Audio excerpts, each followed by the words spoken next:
Salam alaikum wa rahmatullahi ta'ala wa barakatuh. Bonsoir messieurs, dames.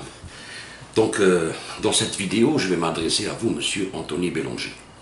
Alors, ceux qui ne connaissent pas Anthony Bellanger, c'est le secrétaire général de la Fédération internationale de journalistes. Ok, donc c'est lui qui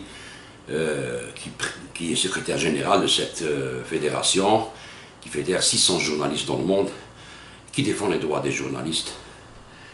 Bon, donc, monsieur Anthony Bellanger, pourquoi je m'adresse à vous aujourd'hui, sans vous connaître? Moi, je suis algérien, je m'appelle Rafa, je suis un blogueur algérien, je fais des vidéos sur YouTube, je donne des idées politiques, des analyses, je parle un peu de tout, religion, politique.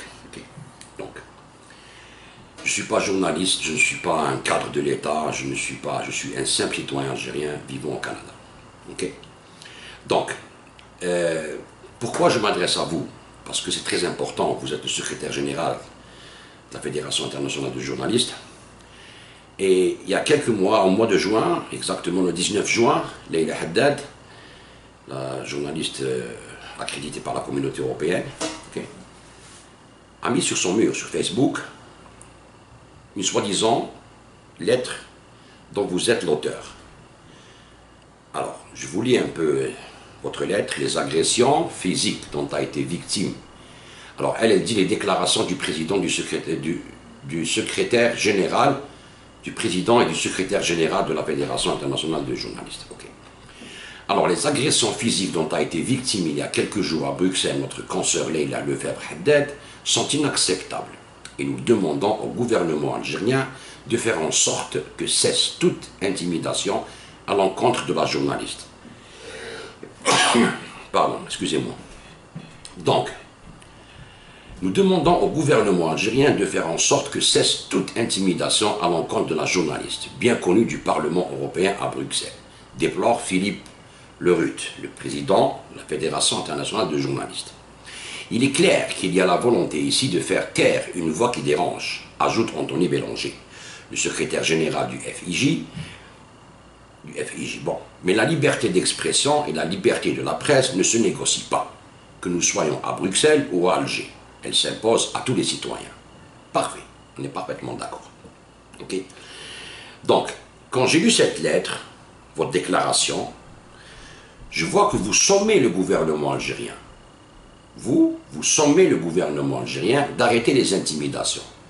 Alors, en tant que secrétaire général de la Fédération internationale de journalistes, vous devriez au moins avoir des preuves pour faire une déclaration pareille et sommer le gouvernement algérien. En votre qualité de quoi, de qui? La question se pose. Vous n'avez ramené aucune preuve. Il n'y a aucune preuve qu'il y a eu intimidation du gouvernement algérien. Et ça, c'est une défaillance par rapport à votre métier, qui est non seulement un journaliste, mais vous êtes le secrétaire général de la Fédération internationale. Comment avez-vous pu être manipulé par Leïla Haddad? Est-ce que vous avez des preuves ou vous la croyez sur parole? Et vous accusez le gouvernement algérien carrément, alors qu'il y a des terroristes qui sont recherchés par le gouvernement algérien, dont les mandats d'arrêt sont sur la table d'Interpol, et que personne ne veut extrader en Algérie, ok? Et que le gouvernement algérien ne les a jamais intimidés, ou envoyé des agents pour les intimider, ou les attaquer physiquement. Ça, c'est un gros problème. Vous avez fait une grave erreur. Mais c'est pas grave. C'est pas le sujet de la vidéo de ce soir. La vidéo de ce soir, je vais vous parler et je vais vous démontrer que vous ne savez pas qui vous défendez. Vous n'avez aucune idée de qui vous défendez. C'est-à-dire, en tant à votre poste, vous ne pouvez pas vous permettre de faire une déclaration comme celle-ci, alors que vous ne savez pas de qui il s'agit, qui est cette femme, est-ce qu'elle fait vraiment un travail de journalisme, est-ce qu'elle ne vous a pas induit en erreur? C'est là la question. Je vais vous montrer. Alors, je me suis intéressé à ça, ça fait longtemps, mais j'ai décidé de faire la vidéo aujourd'hui, pourquoi je vais vous le dire. Donc, j'ai été sur votre page Facebook. Sur votre page Facebook, ce que j'ai trouvé, bon.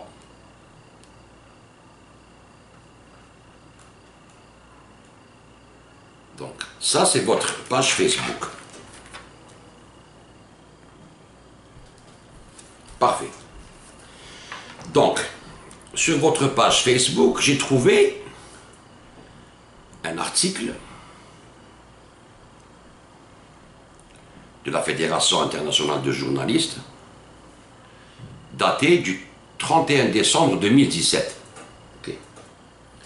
Donc, dans cet article que je vais vous lire, ça a attiré mon attention.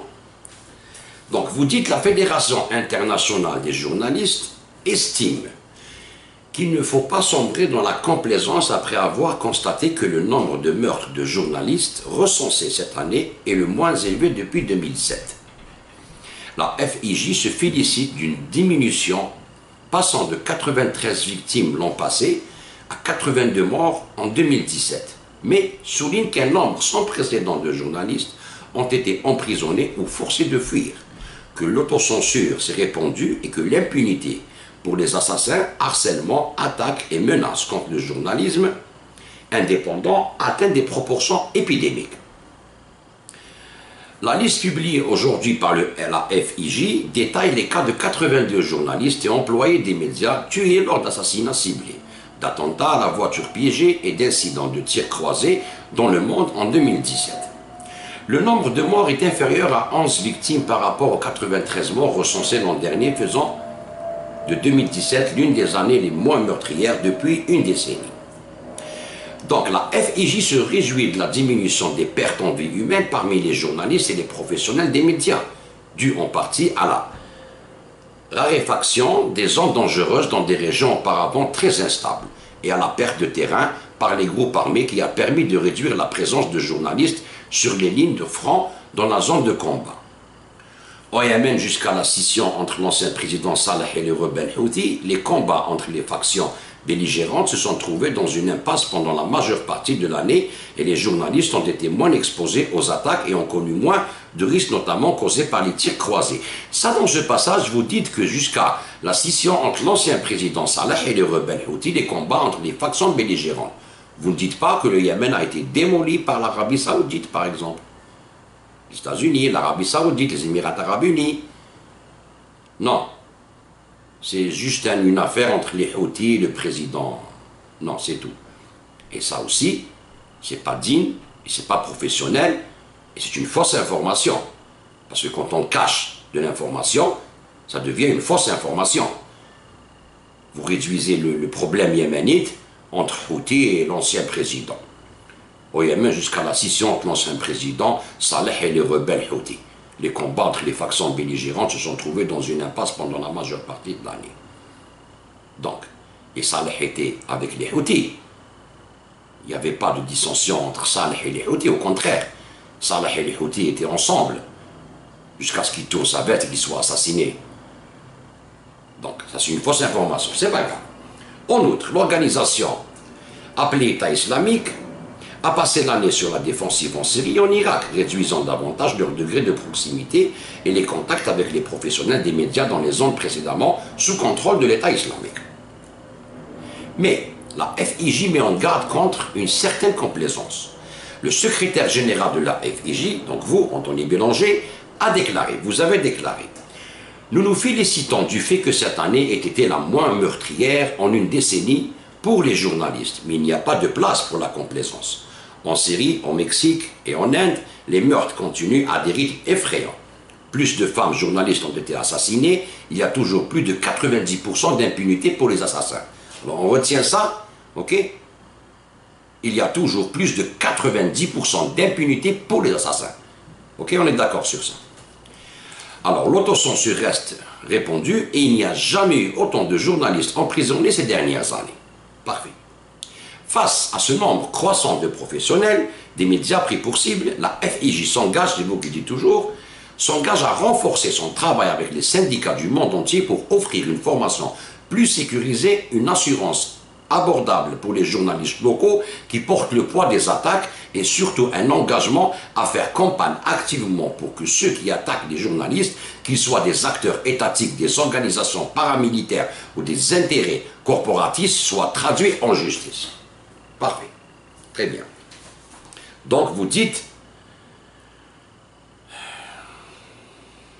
vous vous engagez, vous dites très bien, vous vous engagez à faire campagne activement pour que ceux qui attaquent des journalistes, qu'ils soient des acteurs étatiques, des organisations paramilitaires ou des intérêts corporatistes, soient traduits en justice. Ok. Donc, on va retenir aussi cette phrase et on va voir si vraiment, après cette vidéo, vous allez vous engager vraiment à faire campagne contre les assassins et les faire traduire en justice. On va voir, après cette vidéo, ce que je vais vous montrer par rapport à Leïla Haddad. Okay. Donc la journaliste que vous défendez et pour laquelle vous sommez le gouvernement algérien d'arrêter l'intimidation, regardez ce qu'elle met sur sa page Facebook, M. Bélanger. Ça, il faut que vous le sachiez.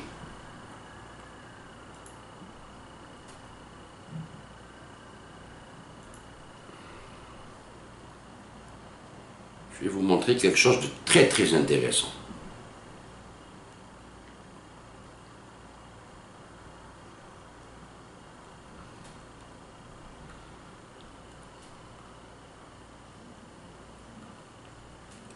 Ok. Donc, je vais agrandir un peu l'image pour qu'on puisse voir ensemble.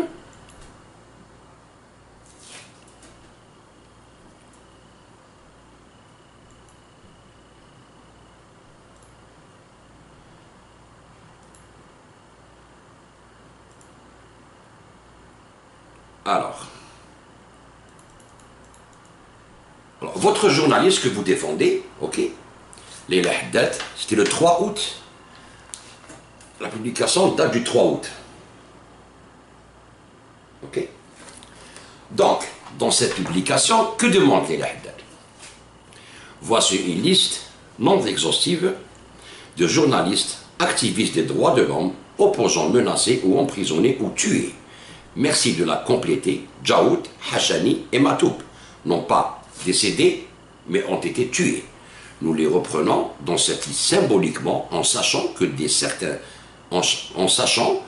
certains d'autres, bon, elle a fait une erreur que certains d'autres, ont connu le même sort. Elle a oublié de bon, c'est pas grave. Et des dizaines de milliers d'Algériens issus du peuple ont été tués ou disparus. Le but ici est de dresser une liste des quelques noms notoirement impliqués dans la lutte pour la liberté de penser afin de dénoncer internationalement les exactions commises par les autorités. C'est très bien, c'est un texte très simple qui prouve que cette dame veut bien combattre pour la liberté d'expression et dénoncer les meurtriers qui ont tué des journalistes en Algérie. Donc, avec ça, elle met une liste de journalistes. Okay. Une liste de beaucoup de gens, journalistes, soi-disant pseudo-défenseurs des droits de l'homme, ainsi de suite. Okay.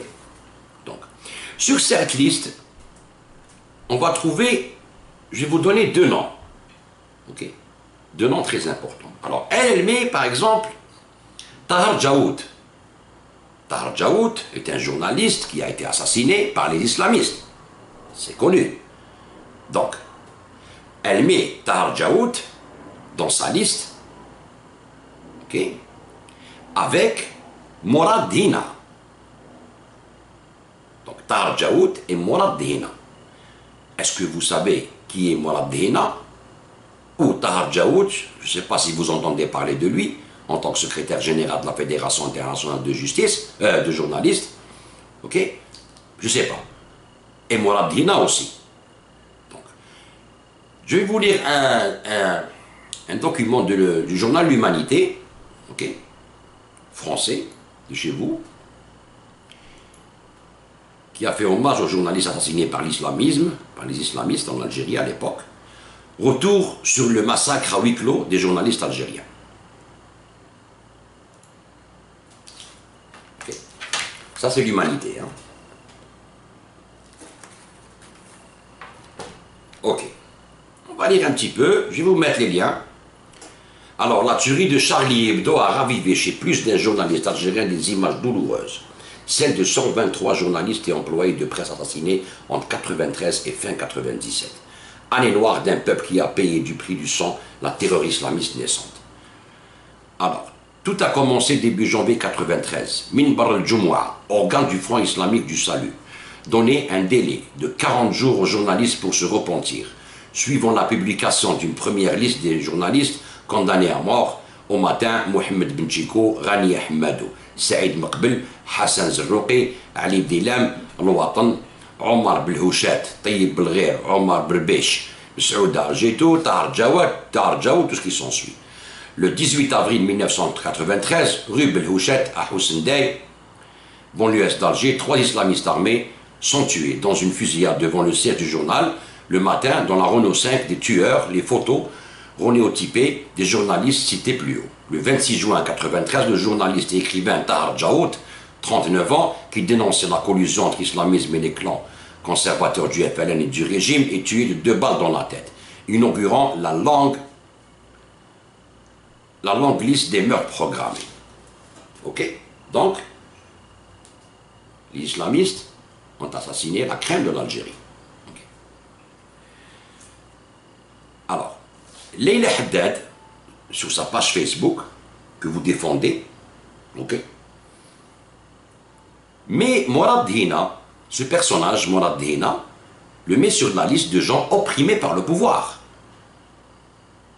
Et dans le nom, va apparaître sur la liste qu'elle va déposer à l'ONU ou aux ONG internationales pour déposer plainte contre le gouvernement algérien et contre l'armée algérienne pour ces assassinats et cette répression.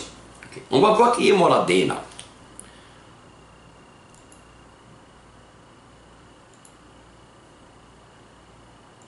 En Suisse, appartient au courant dit jazaliste, appartient au courant dit intellectuel. Se dirige. Écoutez bien ce que dit ce monsieur. Pourquoi n'avez-vous pas condamné les assassinats de certains de ces intellectuels? Ce dirigeant islamiste réfugié en Suisse appartient au courant dit jazaliste qui regroupe beaucoup d'universitaires. Il est très actif dans les réseaux du fils à l'étranger. Écoutez, nous n'avons pas à sombrer dans la médiatisation, dans la sélection, dans la condamnation de la mort. Personne n'a pleuré nos morts parmi ceux-là. Bien plus, tout le monde a applaudi. Je pense que sur un plan, encore faudrait-il être sûr de qui a tué, qui a telle et telle période. Mais je dirais que pour certains ont choisi donc une voie de confrontation, une voie de provocation d'une jeunesse et qui ont payé ce prix. Certains ont choisi donc une voie de confrontation, une voie de provocation d'une jeunesse et qui ont payé ce prix. Que ces intellectuels de gauche aient le courage d'assumer leur action, qu'ils disent nous nous sommes engagés dans une guerre et que certains d'entre nous ont payé de leur vie. Qu'ils en fassent des martyrs pour eux. Ils en fassent des martyrs pour eux. Ils en fassent des martyrs pour eux. Ils en fassent des martyrs pour eux. Il n'y a pas autre chose qu'on puisse dire après ça. Il reconnaît que, oui, ils ont choisi, ces gens, une voie de confrontation. C'est-à-dire, c'est des gens qui ont donné leur avis par la plume. Alors lui, il appelle ça de la confrontation. Dire, moi, vous, journaliste, secrétaire général de la Fédération internationale de journalistes, okay, vous défendez les droits à l'expression, vous défendez les journalistes qui sont assassinés, et vous dites, je m'engage, on s'engage à combattre ces gens-là et à les traduire en justice. Alors, il dit qu'ils en fassent leur martyr. Une reconnaissance d'assassinat, sang et image. Il n'y a pas plus incriminant que ça. Il n'y a pas plus une reconnaissance plus incriminante que ça. Et cette femme, qui se fait appeler journaliste, et que vous défendez, pour laquelle vous sommez le gouvernement algérien d'arrêter les intimidations, entre guillemets, défend ce bonhomme qui a tué ses collègues en Algérie. Qui dit oui, c'était le prix à payer. C'est comme ça. Donc, je vais vous montrer juste quelques photos de journalistes qui ont été assassinés pour que vous puissiez mettre une image sur ces journalistes morts qu'aujourd'hui vous défendez et que vous dites, nous on va poursuivre ces gens jusqu'à les traîner devant la justice. Vous allez connaître vous allez pouvoir mettre une image sur ces journalistes dont vous êtes vous le président de la Fédération internationale de journalistes. Ok? C'est bien de les connaître. Je pense, hein? C'est bien de mettre une image, ainsi que pour les Haddad, pour qu'elle puisse savoir ce qu'elle fait. C'est-à-dire, comment elle soutient un assassin.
Donc, Monsieur Bélanger, vous avez mis une image, ok? Maintenant, vous savez de qui il s'agit. Vous avez vu les photos de ces jeunes fourchés par ces islamistes dans les années 90, pendant les années 90, ok? Et il reconnaît M. Mourad Hina, oui, qu'ils en font leur martyr. Ok, c'est nos martyrs, oui. C'est nos martyrs, oui. Donc, et cette femme que vous défendez, au nom de la Fédération internationale de journalistes, qui défend le terroriste, qui cautionne ces assassinats et qui dit ils ont choisi un terrain de confrontation, eh bien, c'était le prix à payer. Ça glace le sang, monsieur Anthony Bélanger. C'est vraiment grave de votre part. Ce qui est grave, le plus grave, je sais que vous ne le savez pas, que vous ne le saviez pas plutôt, mais maintenant vous le savez. Ce qui est plus grave, comment vous cautionnez une femme comme Leila Haddad et vous dites je somme le gouvernement algérien, alors que vous voyez ce qu'elle est capable de faire. Comment elle a pu vous manipuler. Comme elle essaie de manipuler les gens en leur disant que Mourad Dehna est un pauvre monsieur et qui est le directeur exécutif de l'association des droits de l'homme Al-Karama, dont le président général Nouaimi El-Qatari, ok, est sur la liste des terroristes internationaux du financement d'Al-Qaïda, par son propre pays, le Qatar. Je ne vais pas faire long dans cette vidéo, je peux vous montrer plein de preuves, mais il faut que vous sachiez, monsieur, qu'il ne faut pas se mêler des affaires internes d'un pays dont on n'a pas. On n'a pas les données, vous n'avez aucune donnée. C'est pas parce que vous êtes secrétaire général de la Fédération internationale de journalistes que vous pouvez vous permettre de vous mêler des affaires internes de l'Algérie et dire je somme le gouvernement algérien sans aucune preuve matérielle, rien, vous n'avez rien. Cette femme a dit oui, j'ai été intimidé, agressé physiquement par 2 gens à Bruxelles et vous venez tout de suite, je somme le gouvernement. C'est pas professionnel de votre part. Attention, vous n'êtes pas journaliste seulement, vous êtes secrétaire général de la Fédération internationale. Ce n'est pas n'importe quoi. Il faut respecter votre poste. Il faut respecter votre profession. Attention aux fake news. Là, je ne vous donne pas des fake news, je vous donne des vraies news. Et même moi, elle m'a menacé, elle m'a intimidé sur sa page Facebook. Je peux vous montrer, parce que j'ai eu un petit accrochage avec elle. Pour vous montrer qui est cette femme, de quoi elle est capable. Alors ça, c'est sa page. Ça, c'est ma photo, parce qu'elle a enlevé cette publication. Elle a enlevé cette publication de sa page, parce qu'elle a su qu'elle a fait une erreur, en tant que journaliste, et qui parle des droits de l'homme. Alors elle dit, le Canada, le pays de résidence de Rafah, que ce dernier utilise comme base arrière pour faire du prosélytisme, pour rallier les Algériens au chiisme, avec le soutien de l'Iran, avec, en toile de fond, le drapeau de la République algérienne. Tiens, le ministère des Affaires étrangères algérien ne devrait-il pas convoquer l'ambassadeur canadien à Alger pour demander des explications? Donc, elle est dans le sectarisme. Ok, vous savez ce qui se passe entre chiites et sunnites, en Irak, en Syrie, partout. Elle met ça sur sa page Facebook pour monter les gens contre moi. Et elle parle de liberté d'expression. Alors que moi, je lui ai fait une vidéo sans l'insulter, ni diffamation, ni rien. Je lui ai répondu que je n'étais pas d'accord sur celle qu'elle a faite au président Bouteflika en l'insultant, en disant que c'est un amas de chair. À partir du Parlement européen. C'est mon droit le plus absolu. Elle m'a insulté. Il n'y a pas que ça.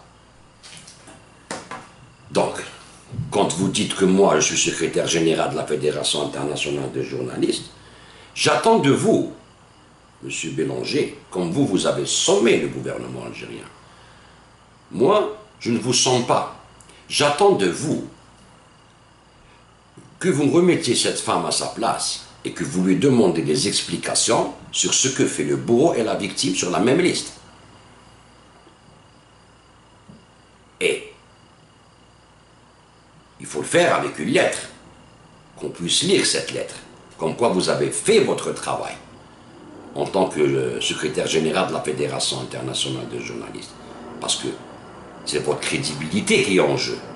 Si vous vous défendez et vous dites « je m'engage à traduire les assassins des journalistes devant les tribunaux ou devant la justice », et vous défendez une soi-disant journaliste qui défend un terroriste qui reconnaît et qui cautionne les assassinats des journalistes en 90 en disant qu'ils en font leur martyr et c'était le prix à payer, là vous êtes mal. Vous êtes très très mal. Là vous êtes très mal. C'est votre crédibilité et la crédibilité de votre fédération qui est en jeu, M. Bélanger. Donc à vous de voir. Moi je vous ai montré, je vous ai donné des arguments comme quoi cette femme que vous défendez est contre votre éthique de journaliste et de secrétaire général de la Fédération internationale. Donc sur ce, je vous laisse, M. Bélanger. Je vais vous envoyer cette vidéo sur votre page Facebook. Ok? Et s'il n'y a pas de réponse, je vais me mettre à écrire. Je vais vous écrire un courrier. Cette vidéo, je vais vous l'envoyer en courrier, comme ça, avec accusé-réception. Comme quoi vous avez accusé-réception. Ok? Et on va voir qu'est-ce que vous allez faire. Et comment vous allez sauver votre crédibilité par rapport aux journalistes internationaux. Parce que là, on parle de meurtre de journalistes, M. Bélanger. On parle d'assassinat de journalistes. Et la défense d'un terroriste qui reconnaît lui-même. Ok? Portez-vous bien. Et l'Haddad, je te suis toujours, t'inquiète pas. Toujours à l'affût. De loin. Ok? Salam alaikum wa rahmatullahi ta'ala wa barakatuh.